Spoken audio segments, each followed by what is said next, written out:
Alors voici le Slow Hauler Tarot. Donc c'est un jeu en anglais qui est extrêmement rare, qui n'est plus édité et qui se présente voilà comme ceci. Je vais essayer de le défaire. Alors avec une petite cordelette et enveloppé d'un tissu, ou on peut aussi appeler ça un tapis de tirage qui permet finalement de tirer les cartes.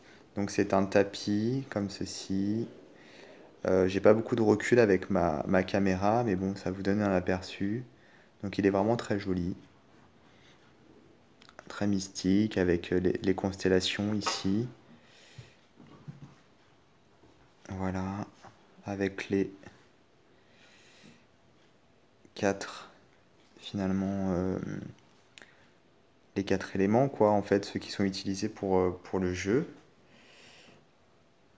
Donc voilà, on a un petit tissu comme ça, très sobre, d'ailleurs que je vais positionner comme ça. Et ensuite, on a le livret. Donc dans le bon sens, c'est mieux. Donc le livret qui est du format d'une carte. Donc c'est une bonne idée, ça permet finalement de le caler avec les cartes à l'intérieur du tissu. Avec donc comment tirer les cartes, des méthodes de tirage. Donc il n'y en a que deux, c'est assez rapide. Et ensuite les significations des cartes. Donc avec la signification renversée. Et ici des mots-clés, enfin des phrases clés on va dire. Donc bon, le livret est pas non plus magnifique, hein, dans le sens où il n'y a pas d'illustration à part entre les, entre les différents types de cartes, mais pas pour chaque carte. Bon, après, c'est pas forcément indispensable. Et voilà. Ensuite, les cartes, les voici. Donc, elles sont très belles, pleines de détails. Donc, c'est un jeu qui a été créé par plusieurs artistes. En gros, une association de plusieurs artistes. Un peu comme le Cosmo Tarot. Euh, et donc, on retrouve des styles différents en fonction des artistes. Les cartes, elles ont vraiment des effets un petit peu dorés, comme on peut le voir ici, la chevelure de la jeune fille de droite. Et ça, c'est un plus qui n'est pas négligeable. Alors même si les styles des cartes sont assez différents les uns des autres, on retrouve tout de même une unité à travers les couleurs. Donc ça, c'est appréciable également. Il y a des cartes qui sont vraiment très très jolies, comme celle-ci. Et puis comme il y a des styles différents, forcément, tout le monde s'y retrouve. On peut, dans la totalité du jeu, préférer certaines cartes. Mais on a quand même finalement la possibilité dans le lot d'en apprécier un certain nombre. Alors, au lieu des bâtons, ils appellent ça des branches. Donc c'est original.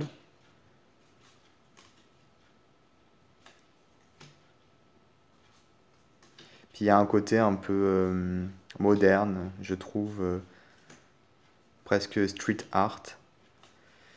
Ça pourrait être presque, oui, des tags, finalement, certaines cartes en tout cas.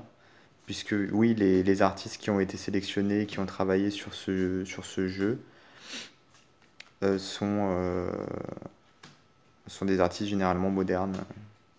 Alors, là, on a les couteaux pour les épées.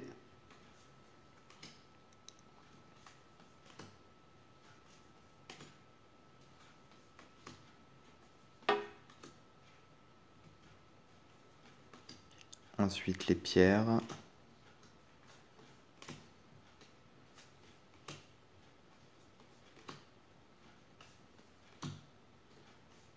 Qui doivent correspondre, j'imagine, au denier.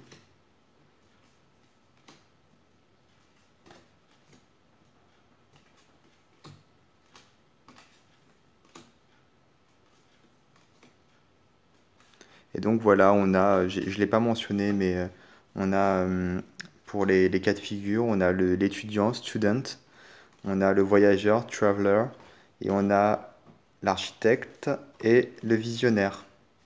Donc c'est voilà une façon originale de nommer les quatre figures. Et ensuite on a les vessels, donc les pots finalement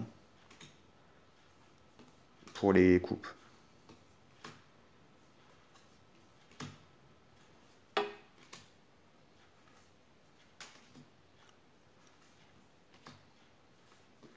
Donc c'est un jeu qui n'est plus édité, qui vaut une petite fortune quand on le trouve d'occasion. Le dos est, je trouve, très très beau, très simple. Alors la qualité des cartes, bon, c'est standard, mais peut-être légèrement plus fin qu'une qualité standard. Donc c'est une des seules choses qu'on pourrait reprocher au jeu. Et vous voyez, on voit bien comme les couleurs se détachent, surtout le côté doré, le rouge. Donc il y a un travail de finition qui est très important et qui n'est pas courant finalement. Donc c'est agréable et je pense que c'est un jeu qui sort un petit peu du lot.